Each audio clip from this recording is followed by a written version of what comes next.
Olá, meus irmãos, a graça e a paz do Senhor Jesus, tudo bem com vocês? Mais uma vez, aqui seu irmão em Cristo, Dilson Leite. Eu estou aqui para, junto com vocês, aprendermos mais a palavra do Senhor através da lição de número 4 da Escola Bíblica Dominical. Esse terceiro trimestre do ano de 2020, um trimestre alternativo que a CPAD nos propôs, e nós estamos aqui para mais uma lição. Nós já estamos aí na lição de número 4. O título da nossa lição de hoje é A construção do templo enfrentou oposição. Então vamos falar sobre os opositores à reconstrução do templo e sobre como o povo de Deus reagiu a essa oposição. E aí nós vamos tirar as lições para a nossa vida prática através desses textos e através dessa lição poderosa da palavra do Senhor. Antes de nós entrarmos nos tópicos e nos contextos e nos conceitos da lição, eu quero te fazer aqui uma indicação. Você que ainda não é inscrito no canal, que está assistindo o vídeo hoje pela primeira vez, nós temos aí a playlist desse terceiro trimestre. Temos a playlist também de quando começamos a gravar o segundo trimestre deste ano. E aí você vai encontrar a playlist organizada com todas as aulas sequenciais. Então, se você está chegando hoje, nós já estamos na lição 4. Então você vai ter aí as outras 3 lições já gravadas, disponíveis no nosso canal e no YouTube. Se inscreva no canal, ative o sino das notificações, deixe o seu like, deixe também um comentário para que nós possamos interagir também, deixe um feedback para que nós possamos ter ideia de como está sendo o andamento desse trabalho. Temos tentado ao máximo trazer aqui um conteúdo de qualidade para vocês, então que vocês possam estar deixando aí o seu comentário, o seu like, dando um feedback sobre o trabalho que está sendo realizado. Então a nossa lição de hoje, a lição de número 4, a construção do templo enfrentou oposição. O texto áureo para a nossa meditação está em Neemias capítulo 4, versículo 6. Assim edificamos o muro, e todo o muro se cerrou até a sua metade, porque o coração do povo estava inclinado a trabalhar. Então isso é muito importante. O conteúdo do que nós vamos fazer, né, precisa primeiro estar enraizado no nosso coração. Se nós estivermos com o nosso coração firmado em Deus, nós vamos estar dispostos a fazer completamente a vontade de Deus. Verdade prática para essa lição: se confiarmos verdadeiramente em Deus, venceremos todas as resistências do maligno.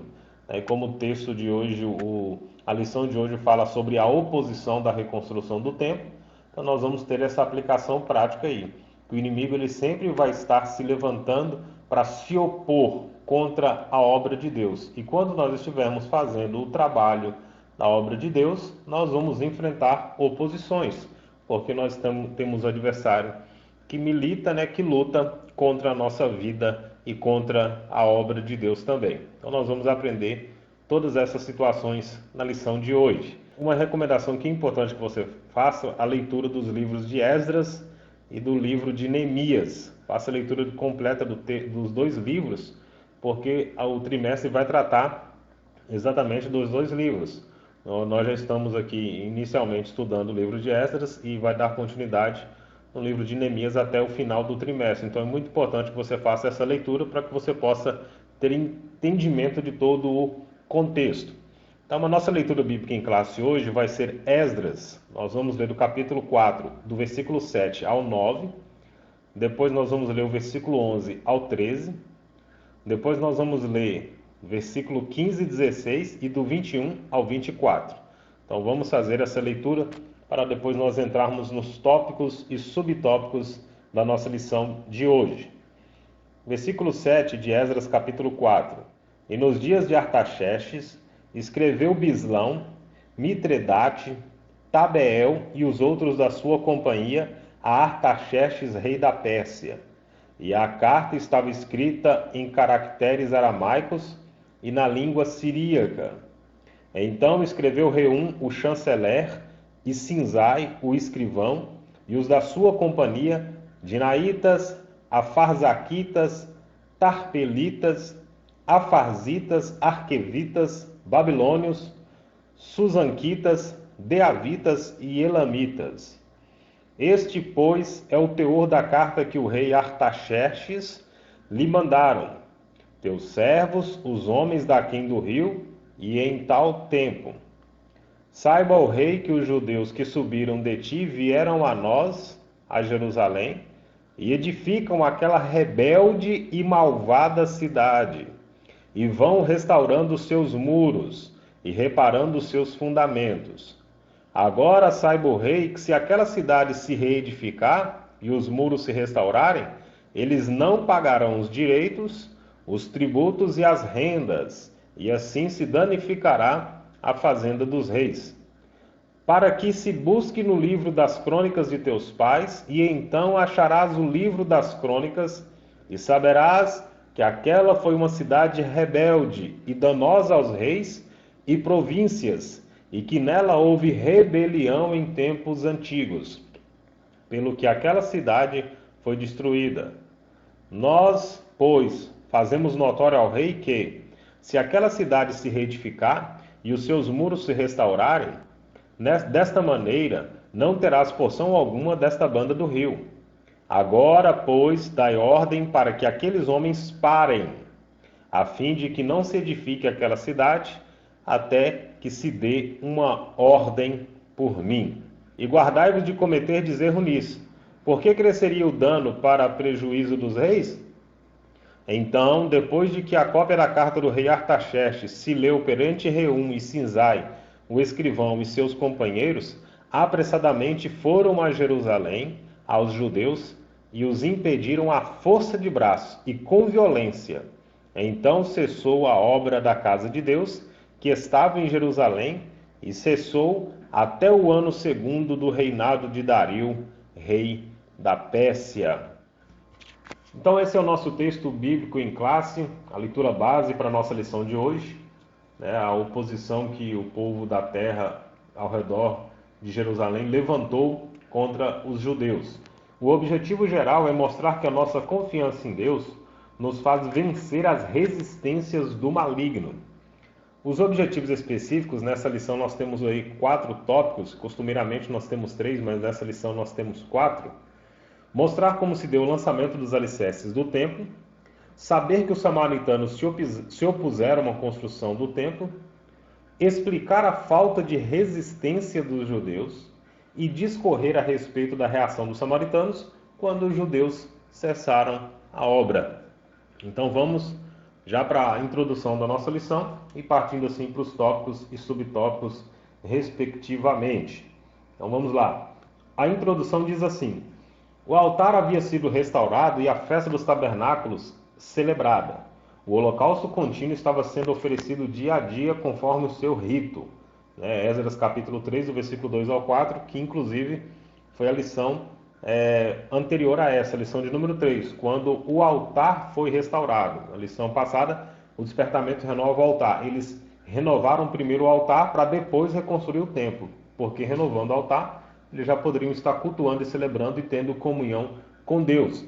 Então a vida espiritual dos judeus que haviam retornado do cativeiro seguiu o que estava prescrito na lei de Moisés, somente agora eles estavam esperando o momento e o tempo de reconstruir o templo. Então eles foram para lá, foram despertados por Deus para estarem ali, conforme a lição que nós já falamos da semana passada, cada um conforme cujo coração Deus despertou. Então eles foram levados para lá para reconstruir o templo e para reconstruir Jerusalém. Então eles já haviam reconstruído o altar, já haviam restabelecido o culto conforme a lei de Moisés determinava, e agora eles estavam esperando o momento certo de fazer a construção, de colocar mãos na obra, de esperar somente o tempo para que a ordem fosse dada e eles viessem assim fazer a reconstrução do templo. O nosso primeiro tópico dessa lição: os alicerces do templo são lançados. Depois que os materiais para a construção do templo chegaram, segundo a concessão feita pelo rei Sírio, rei da Pérsia, Zorobabel e os que haviam voltado do cativeiro lançaram os alicerces do templo. Todos apresentavam muita animação para o trabalho. Então, o primeiro subtópico os lançamentos dos alicerces foi celebrado com uma solenidade. Ali eles estavam encarando aquele momento como um momento, claro, de muita alegria, de muita felicidade. Porque naquele momento eles estavam celebrando ao Senhor, eles estavam cultuando, eles estavam já adorando a Deus. Eles, há pouco tempo, há poucos dias atrás, a sorte deles era diferente, eles estavam cativos.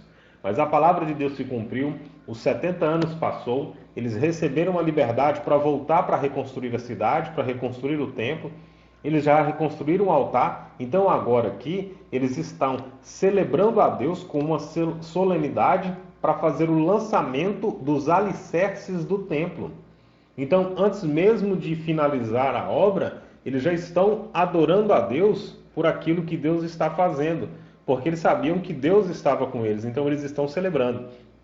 Mas aí, ao decorrer da lição, nós vamos falar das oposições e como eles desistiram facilmente, e aqui a gente já coloca um primeiro ponto de prática para a nossa vida. Porque aqui eles estavam celebrando e adorando a Deus, então eles começam muito bem.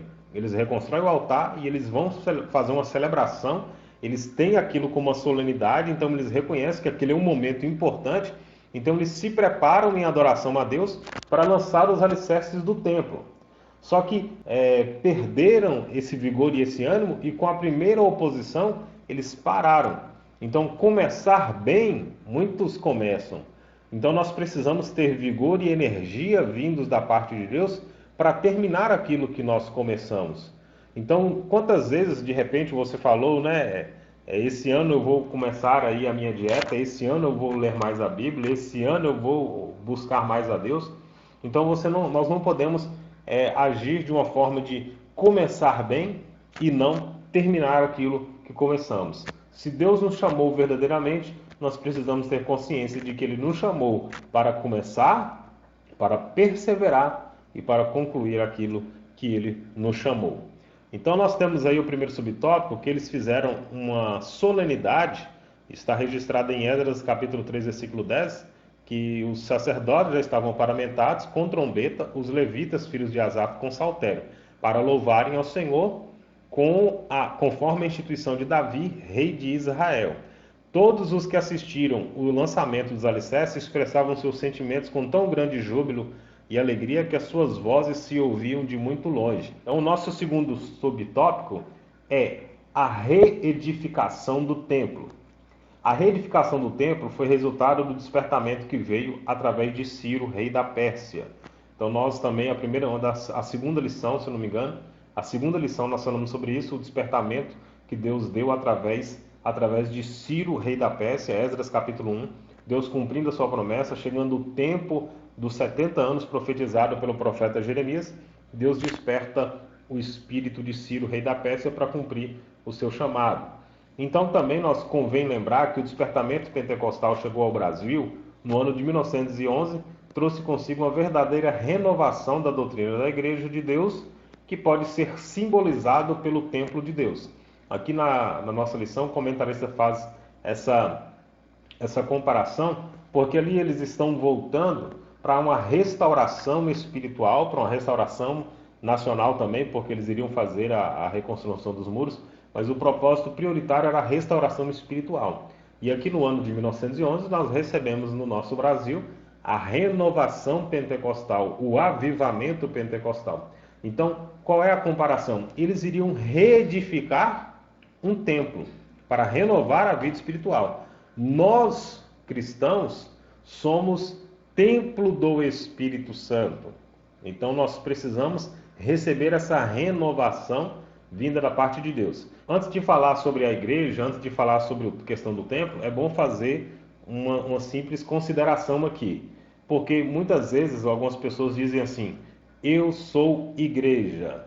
Não, nós somos igreja. Nós somos igreja. Eu sou o templo do Espírito. Então a Bíblia, ela diz que nós, cada pessoa, ele é templo e morada do Espírito Santo. Mas quando fala sobre a igreja é o corpo de Cristo. Nós somos a igreja como corpo espiritual, nós somos membros, Cristo é o cabeça e a igreja é o corpo. Então, cada um é membro desse corpo, todos nós unidos. cada um sendo um membro, formando o corpo. Então nós somos templo individualmente do Espírito Santo, o Espírito Santo habita em nós. E quando nós nos reunimos, aí nós somos igreja. Então este mistério que foi revelado, inclusive Paulo fala em Éfeso, né? A igreja de Deus, que é um mistério que foi revelado. Este é um mistério profundo, refiro-me, porém, a Cristo e à igreja. Efésios capítulo 5, versículo 32. Não pode ser compreendido pelo homem natural, porque o homem natural só compreende das coisas naturais. Para compreender a igreja, que é um contexto, nesse contexto que nós falamos, espiritual, neste contexto de tendo Cristo como cabeça, né? Existe a igreja organização e a igreja organismo. A igreja organização tem CNPJ, a igreja organismo é a comunhão, é o amor, é a graça, é a misericórdia, é a igreja de Cristo, é o corpo espiritual, né, da igreja na terra. Então, primeira parte aqui, o primeiro ponto, o Espírito Santo quer salientar que Jesus, em pessoa, quer edificar a sua igreja.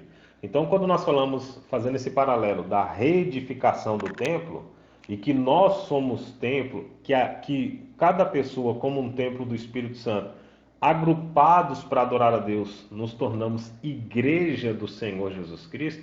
Então Deus, ele quer edificar a igreja. Assim como o povo estava lutando e trabalhando pela edificação do templo, Jesus tem um interesse através do Espírito Santo que ele quer edificar a sua igreja.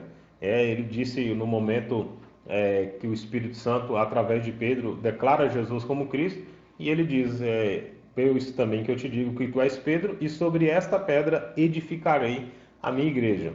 Então Jesus quer edificar a sua igreja. E segundo, o Espírito Santo quer gerar um sentimento de reverência pela igreja do Senhor, que é morada de Deus. Então, o Espírito Santo salienta que Jesus quer edificar a igreja, e o Espírito Santo também vai gerar um sentimento de reverência pela igreja, que é morada de Deus. Nós temos texto aí de Eclesiastes capítulo 5, versículo 1, guarda o teu pé quando entrares na casa do Senhor teu Deus. Nós temos Êxodo capítulo 3, versículo 5, tira a sandália dos teus pés, porque o lugar em que tu pisa é terra santa. Então, assim como o povo hebreu tinha certeza e convicção de que aquele templo, de que aquele lugar em que eles estavam fazendo a reedificação era um lugar próprio para adoração a Deus, porque a manifestação da presença de Deus estaria naquele lugar, nós como igreja e pessoalmente como templo do Espírito Santo, na sua vida pessoal como cristão, nós precisamos ter essa mesma reverência, entender que Deus quer edificar, mas além de edificar a igreja, Ele quer edificar uma igreja sadia. E uma igreja sadia é uma igreja reverente, uma igreja que tem amor, que tem zelo, que ama a Deus e ama a sua palavra. A terceira parte de observação na edificação da igreja, como um comparativo à reedificação do templo, o Espírito Santo quer ensinar a igreja porque ela é um instrumento de ação de Deus aqui na terra. O Espírito Santo quer treinar a igreja porque a igreja é um instrumento da ação de Deus aqui na terra. Nós temos aí no Antigo Testamento Deus usando os profetas, Deus usando o povo hebreu, Deus usando o povo de Israel. Agora, no tempo da graça, a igreja ela é chamada para testemunhar de Cristo, ela é chamada para testemunhar da glória de Deus, ela é chamada para proclamar. Então, através da igreja, Deus vai usá-la para que a glória de Deus se manifeste sobre a terra, para que o evangelho, para que a pregação da palavra do Senhor alcance a todos até os confins da terra. Então, a igreja é um instrumento de Deus para esse tempo, para a terra, nesse momento. Efésios capítulo 3, versículo 10, que para que agora, pela igreja, a multiforme sabedoria de Deus seja conhecida dos principados e potestades nos céus. Deus tem um trabalho para cada servo seu na grande obra de evangelização do mundo. Todos nós somos chamados a proclamar o evangelho de Cristo. Então, independente se você tenha cargo de liderança ou não, todos nós podemos proclamar o Evangelho de Cristo, testemunhando em família, testemunhando no trabalho, testemunhando, e não só testemunhando no fato de pregar mesmo, mas testemunhar da glória de Deus, viver uma vida cristã genuína que possa influenciar outras pessoas. A síntese do nosso primeiro tópico é: os alicerces do templo são erguidos e o povo celebra o lançamento com uma reunião solene. Então, esse é o primeiro tópico, onde eles lançam os alicerces e há uma festa muito grande de adoração ao Senhor. O tópico de número 2: os samaritanos opõem-se à construção do templo. O primeiro subtópico é: entre os moradores da terra estavam os samaritanos. Aqui os samaritanos, quem eram nessa época aqui os samaritanos? Quando Nabucodonosor levou o reino de Judá cativo para a Babilônia, os samaritanos passaram a morar na terra. Estes eram descendentes de uma mistura de gente que o rei da Assíria tinha deslocado para as cidades de Samaria. No livro de 2 Reis, capítulo 17, do versículo 24 ao 33, eu peço que você leia esse trecho desse texto na sua casa, porque esse texto vai dar essa referência, que quando os assírios levaram o reino do norte, o reino de Israel, levaram eles cativos, ele pegou pessoas de diversas localidades e nações e colocou ali em Samaria para habitar. Então eles ficaram habitando ali, inclusive no contexto, né, nesse mesmo texto, mostra que depois eles solicitaram para que o rei da Assíria levassem algum sacerdote do Deus da terra, porque eles estavam sofrendo, né? A Bíblia diz que leões estavam atacando eles e eles entenderam que é porque eles não sabiam como adorar a Deus, o Deus daquela terra. E no seu entendimento eles pediam que fossem instruídos para que eles não fossem castigados. E então eles enviam um sacerdote para lá para que eles pudessem aprender. E o sacerdote ensinou eles, só que eles continuaram misturando com a idolatria. Eles aprenderam a adorar a Deus e eles levantaram o altar ao Senhor, mas também levantaram altares de idolatria a outros deuses. Então esses são os inimigos do povo da terra. Esses são os samaritanos aqui nessa época. Esse povo misturado que o rei da Assíria, no momento em que ele levou cativo o reino do norte, o reino de Israel, e aí ele colocou esse povo misturado ali de diversas nações para morar e habitar naquela região.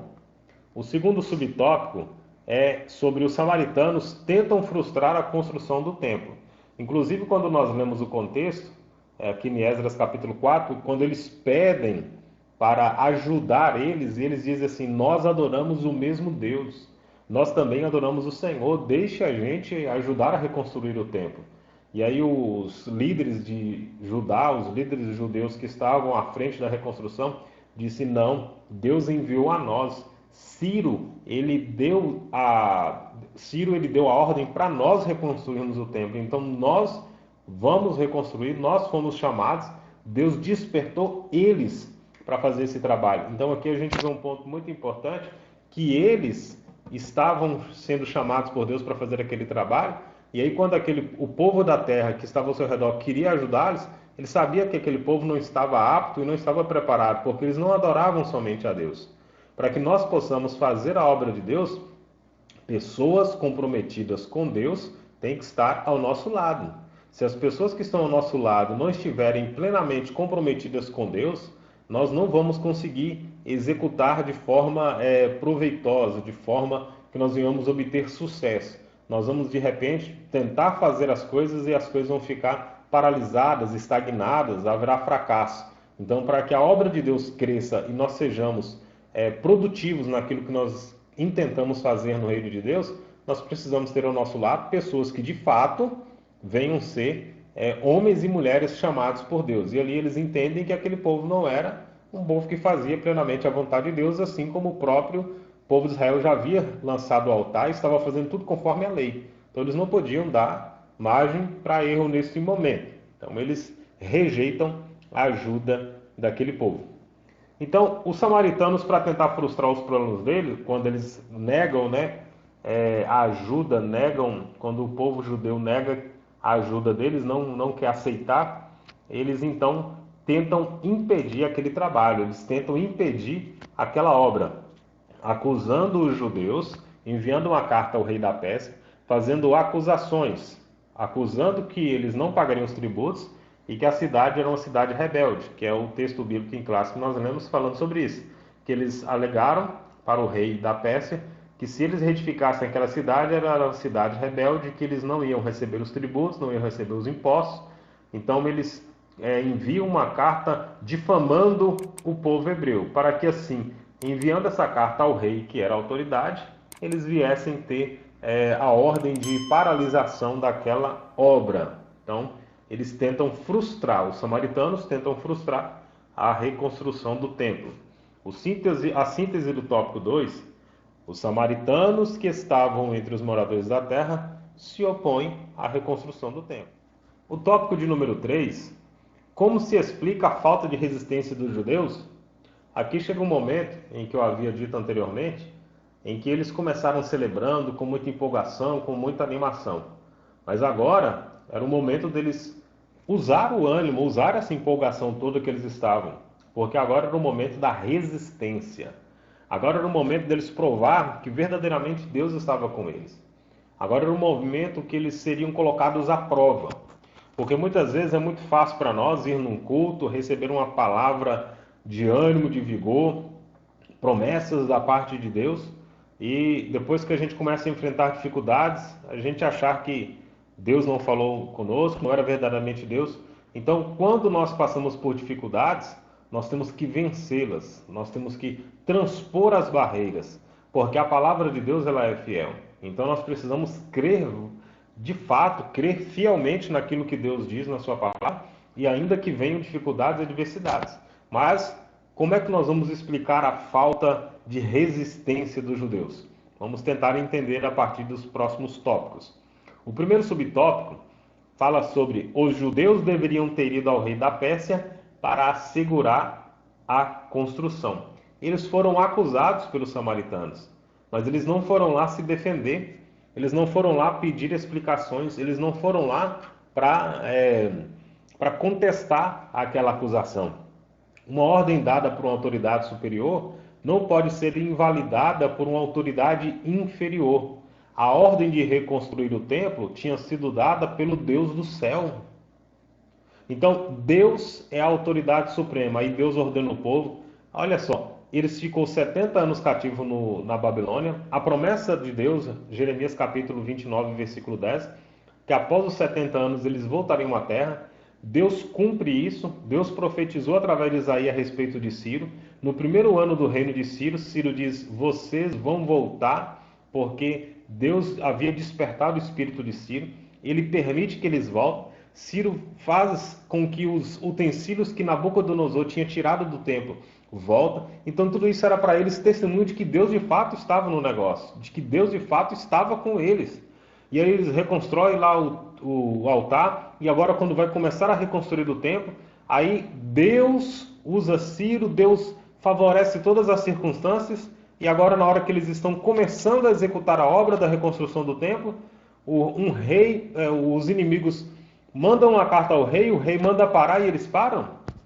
Não, eles não deveriam aceitar, não entenderem que Deus havia determinado algo, e alguém vem e tenta os impedir e eles simplesmente acatam. Então, eles deveriam ter ido até o rei da Pérsia para contestar. Por quê? Porque quem havia ordenado a reconstrução foi Deus. Deus despertou Ciro. Deus ordenou a Ciro. Então, eles deveriam ter reagido. Eles não poderiam ter se conformado. O segundo subtópico, os judeus deveriam ter recorrido a Deus. Já que eles não recorreram ao rei da Pérsia, assim como os inimigos fizeram, já que eles não recorreram até o rei da Pérsia para se defender, eles deveriam recorrer a Deus. Por quê? Porque foi o próprio Deus que designou eles para estarem ali. Então eles deveriam ter recorrido a Deus. Toda a história dos judeus é rica de exemplos como Deus ajudou o seu povo em tempos difíceis. A própria vinda dos judeus para Jerusalém era uma clara demonstração de que Deus estava neste negócio, que é o que nós já falamos. Tudo ali demonstrava que era a mão de Deus, a misericórdia de Deus agindo em favor da vida deles. Vamos ver aqui alguns breves exemplos de quando os judeus foram ajudados pelo Senhor através da história do Antigo Testamento. Nos dias do rei Ezequias, Judá foi cercado pelo exército do rei da Síria, que ameaçava fazer com Judá o que havia feito com o reino de Israel, levá-lo em cativeiro. Nesta hora de perigo, o rei buscou ao Senhor e foi ouvido. E então o arraial dos assírios foi ferido por um anjo e destruiu 185 mil soldados. Os assírios haviam levado o reino do norte, o reino de Israel, as 10 tribos praticamente. E aqui eles ameaçaram a fazer com Judá, né, o reino do sul, Judá e a tribo de Benjamim, que faria com eles o mesmo que fez com as tribos com o reino de Israel, o reino do norte. E aí, diante da ameaça, que o rei Ezequias fez? Buscou o Senhor e ele foi ouvido. Deus enviou o anjo, feriu o arraial dos assírios e naquela noite morreu naquele tempo, 185 mil soldados foram feridos por Deus. Então, eles clamaram a Deus e Deus protegeu. 2 Reis, capítulo 19, do versículo 30 até o versículo 35. Você também pode ler 2 Crônicas, capítulo 32, do 21 ao 22. Então, Deus, quando eles clamaram a Deus, quando o líder clamou a Deus, no momento de ameaça, no momento em que eles estavam sofrendo oposição, eles clamaram a Deus e Deus socorreu. Então era isso que o povo judeu deveria ter feito naquele momento de ameaça, quando eles estavam ameaçando parar a construção do templo. Eles deveriam ter buscado o socorro de Deus, assim como Ezequias. Um outro exemplo é nos dias do rei Josafá. Ameaçados pelos amonitas e pelos moabitas, os habitantes de Judá foram convocados pelo rei para pedir um socorro ao Senhor com jejum e oração. Esse contexto você confere em 2 Crônicas, capítulo 20, do versículo 1 até o versículo 24. Eu vou ler aqui o versículo 3, 2 Crônicas, capítulo 20, versículo 3. Então Josafá temeu e pôs-se a buscar o Senhor, e apregoou jejum em todo o Judá. Também de todas as cidades de Judá vieram para buscarem ao Senhor. E aí, nesse contexto, né, nós temos aquela expressão: nesta peleja não tereis que pelejar, o Senhor pelejará por vós. Deus guerreou por eles, e sem terem que lutar, os inimigos foram desbaratados pelo próprio Deus. Então, o povo hebreu, naquele tempo, os judeus, eles precisavam entender que foi Deus que ordenou eles estarem ali. E qualquer dificuldade que aparecesse, era só eles clamar a Deus, porque Deus era responsável por aquela situação. O Deus que envia é o mesmo Deus que protege, que abençoa, é o mesmo Deus que prepara todas as circunstâncias. Deus, quando Ele promete, quando Ele nos envia a fazer determinada obra, nós precisamos confiar de que Ele vai prover todas as coisas, o escape, o livramento, a prosperidade necessária para executar a obra que Ele nos chamou para fazê-la. Então eles deveriam ter buscado a direção de Deus e não buscaram.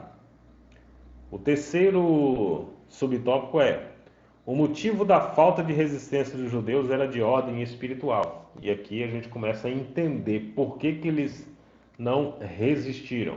Zorobabel, o chefe político do povo judeu, até então tinha confiado em sua própria força. Quando as suas próprias forças se esgotaram, não teve mais condições de resistir, sentindo-se inteiramente desarmado diante do inimigo. Zacarias capítulo 4, né, versículo 6. É a exortação que diz: nem por força, nem por violência, mas pelo meu espírito.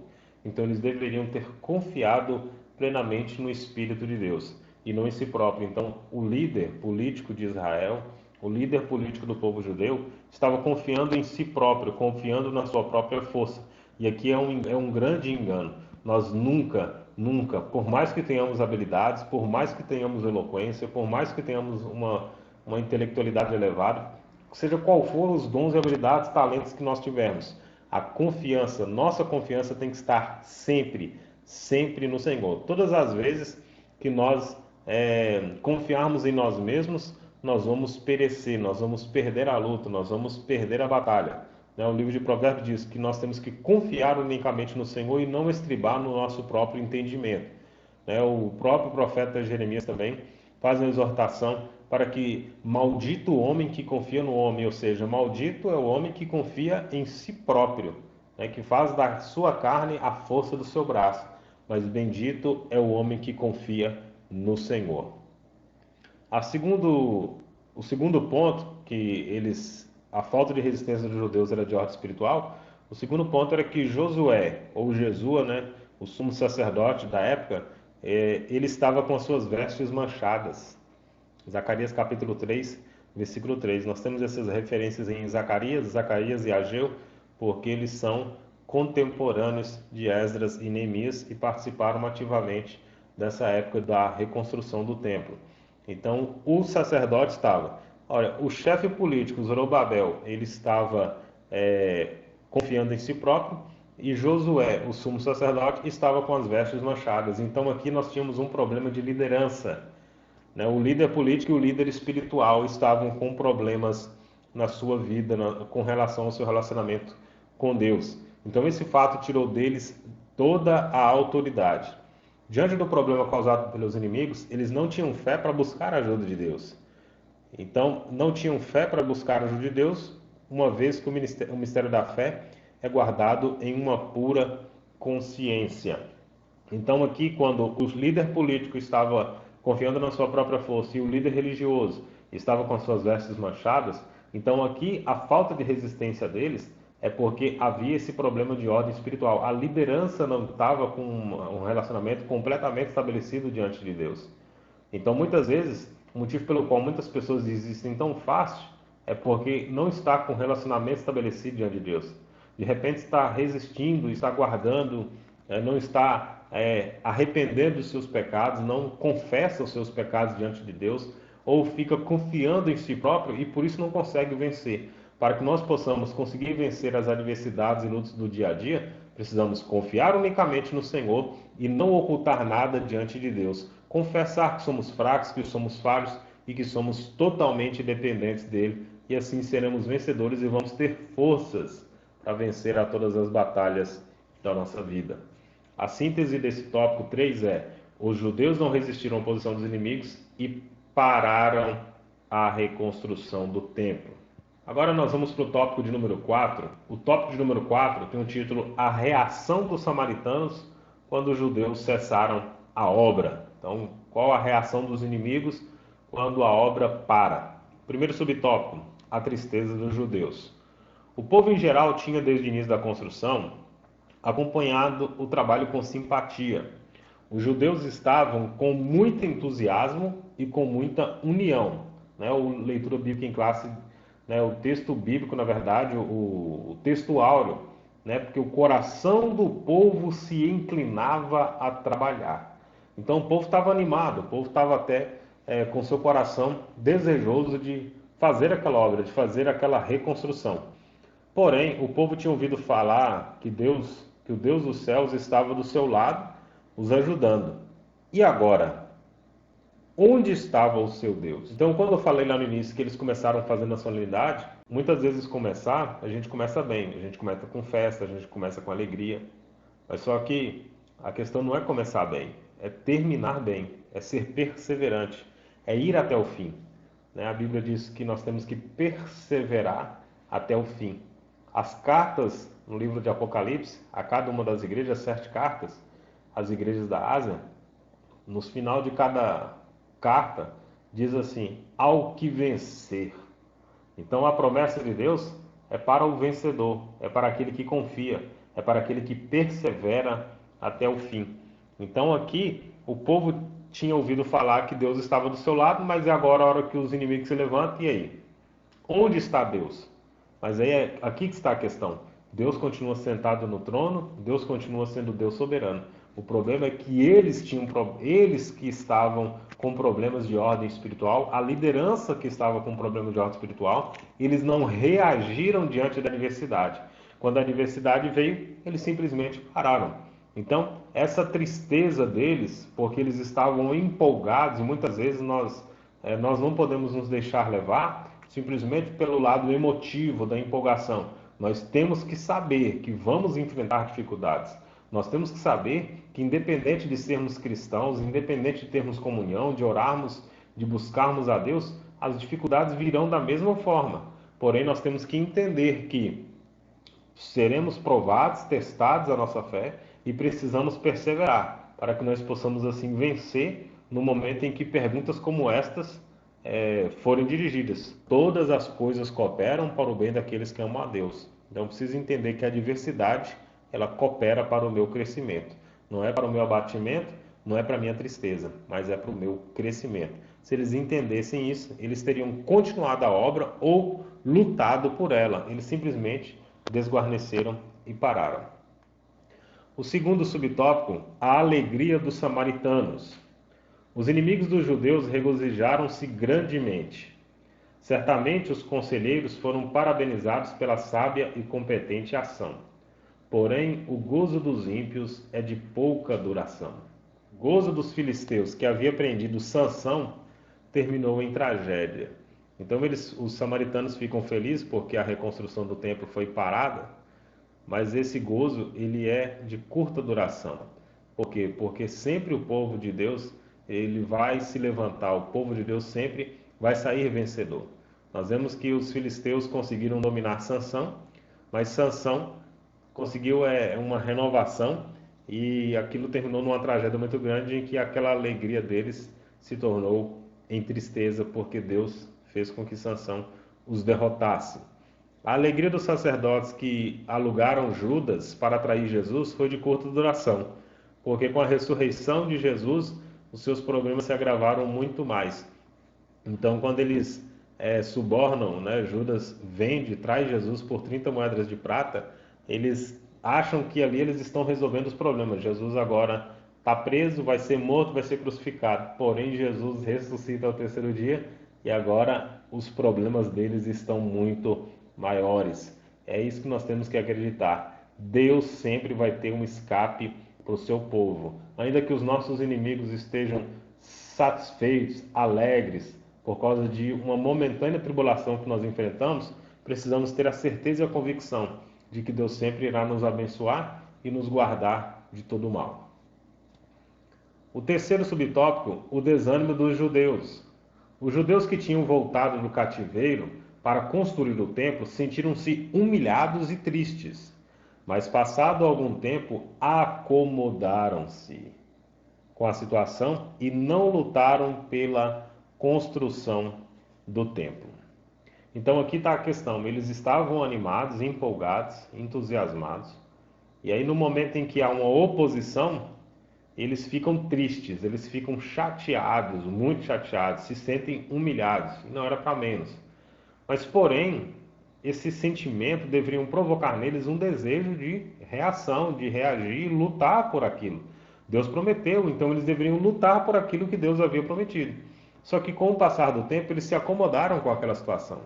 E esse é um perigo muito grande, de nós nos acomodarmos com a situação em que nós nos encontramos. Se nós estivermos numa situação adversa e nos acomodar com ela e não lutar mais contra o problema, nós vamos estar na mesma situação do povo judeu. Então eles não lutaram mais pela construção do templo, eles desistiram naquele momento, durante aquele tempo, de cumprir aquele objetivo pelo qual eles estavam ali. Então, passando um tempo em que eles se acomodaram, eles não lutaram mais pela construção do templo, eles deixaram-se dominar pelo desânimo.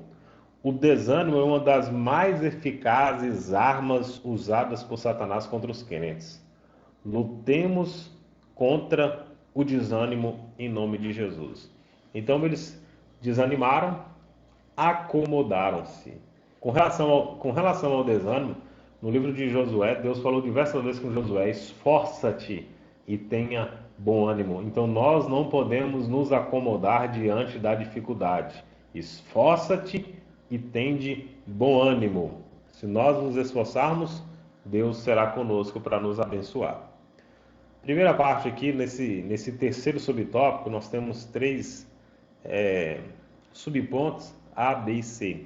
Na parte A, Alguns conformam-se, pensando que talvez ainda não era a vontade de Deus. Ageu capítulo 1, versículo 2. Muitos deixaram para lá porque pensaram assim: quando o impedimento veio, se está vindo esse impedimento é porque não é a vontade de Deus que a gente reconstrua o templo agora. Então muitos param na caminhada porque pensam que não é a vontade de Deus, porque pensam que não é o tempo de Deus. Então nós precisamos discernir bem o tempo de todas as coisas. Não era para eles ter parado. A parte B fala que outros aproveitaram a interrupção da obra para dedicar-se às suas próprias casas. Outros chegaram a faltar com as suas obrigações espirituais, deixando de contribuir com a obra de Deus. Ageu capítulo 1, versículo 9 e Ageu capítulo 1, versículo 6. Então, muitas pessoas, inclusive, quando recebem oposição, desistem, e quando desistem, desanimam e deixam de lutar pelas coisas do reino de Deus e passam a lutar apenas pelas suas próprias causas. Muitas pessoas se frustram porque tiveram oposição, porque de repente acharam que por estar pregando, porque estar liderando, servindo o reino de Deus não ia ter nenhuma oposição. E aí, ao ter oposição, se desanimam, se frustram e aí começam a passam a não servir mais a vontade de Deus, ao chamado de Deus, e passam a aplicar as suas forças somente naquilo que lhe é próprio, somente nas suas próprias causas. Então, em vez deles estarem lutando pela reconstrução do templo, eles estavam lutando pela reconstrução de suas casas. Então, eles usaram até mesmo desse tempo, dessa oportunidade, para fazer o que era de proveito próprio deles. E nós não podemos deixar de dedicar tempo ao reino de Deus. Nós temos que dedicar tempo na nossa vida espiritual. Mas aqui eles estavam num desânimo tão grande que eles só tinham tempo agora, já que eles achavam que não havia nenhuma possibilidade deles dar continuidade àquela obra, eles estavam desanimados, mas desanimados para as coisas que Deus havia chamado eles. Mas para construir as suas casas, eles tinham ânimo, eles tinham vigor. Então a gente precisa fazer essa reflexão na nossa vida, né? Nós precisamos ter sempre, colocar na balança se nós estamos tendo mais vigor e ânimo para fazer aquilo que diz respeito à nossa vida, à nossa família, ao nosso trabalho, e quando diz respeito à nossa vida espiritual, tempo nós temos sempre para trabalhar, não é? Para divertir, para fazer um passeio, a gente sempre tira tempo para isso. Mas quando diz respeito ao nosso tempo com Deus, um tempo de oração, um tempo de leitura bíblica, um tempo de adoração de qualidade, né? Um tempo que nós falamos assim: eu tiro esse tempo para servir a Deus, eu tiro esse tempo para adorar a Deus. Mas o que a gente vê, infelizmente, são pessoas desanimadas, prostradas, que estão ali cabisbaixas e que aplicam tempo no seu dia a dia, na sua vida, para os seus propósitos, para os seus projetos, para aquilo que é próprio da sua vida. Mas quando diz respeito ao reino de Deus, nós vemos um engajamento muito pequeno, um engajamento muito baixo no ensino bíblico, um engajamento muito baixo na escola bíblica, um engajamento muito pequeno nos cultos de oração, né, nos cultos de ensinamento da palavra. Então nós precisamos ter esse entendimento, de que nós, se estivermos engajados com o reino de Deus, nós vamos dedicar tempo da nossa vida para servir a Ele. A letra C fala que talvez alguns judeus sinceros estivessem tristes e buscassem a ação de Deus em oração, pedindo a solução para a dificuldade de modo que pudesse continuar o templo a ser construído. Então, no meio de toda essa situação, claro, sempre existe o remanescente. Sempre tem aquele grupo que vai estar buscando, sempre tem aquele grupo que vai estar orando.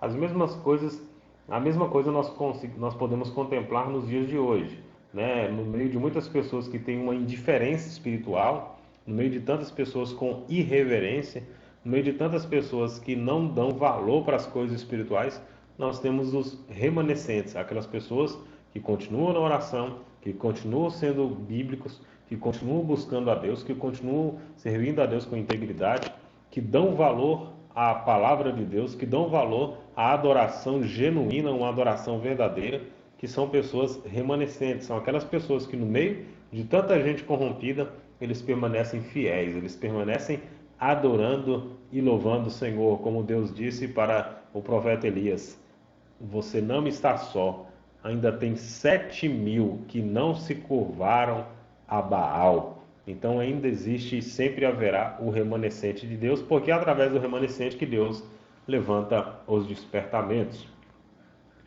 A síntese do tópico 4: a oposição dos inimigos fez com que os judeus abandonassem a reconstrução do templo. Então, não era para ter chegado a esse ponto, não era para eles terem abandonado a obra, não era para eles terem deixado um trabalho de lado, mas infelizmente foi o que eles fizeram.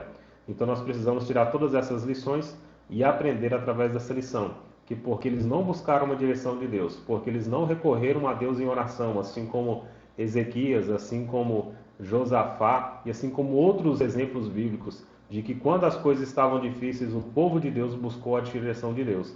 Então a gente vê um quadro de desânimo, um quadro de tristeza, de abatimento, de humilhação, mas que se eles tivessem buscado a Deus, tudo seria corrigido. Mas como eles não buscaram, infelizmente, aquele trabalho foi paralisado e eles tiveram que deixar de cumprir o seu chamado e a sua missão pelo motivo pelo qual eles estavam ali. Então, que nós possamos entender que na igreja, que na sociedade hoje, como igreja, como corpo de Cristo, como templo de Deus, como morada do Altíssimo, nós temos um chamado importante a realizar. É através da igreja, a igreja é a ferramenta de ação de Deus nessa terra. Então nós precisamos estar à disposição, nós precisamos vencer o desânimo, vencer a fraqueza e buscar sempre a Deus no momento das oposições, no momento das dificuldades que nós enfrentarmos, para que nós venhamos construir, para que nós venhamos edificar a vida espiritual, para que nós venhamos edificar, crescer na presença do Senhor e como igreja nós possamos construir tudo aquilo que Deus quer que nós venhamos construir concernente ao reino de Deus, para que haja crescimento, para que haja expansão do reino de Deus aqui nessa terra. Amém?